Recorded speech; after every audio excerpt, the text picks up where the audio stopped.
You ask Tiger to solve. This deals with linear equations with one unknown. The final result is k equals 88. Let's solve it step by step. Simplify the expression. Break up the fraction.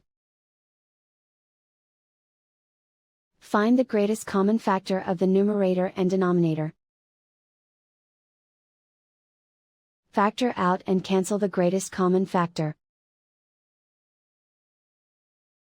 Group all constants on the right side of the equation. Add 35 to both sides.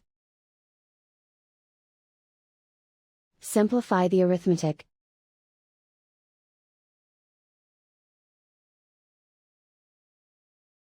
Isolate the k.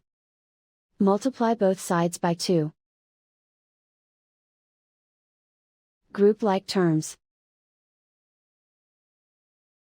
Multiply the coefficients.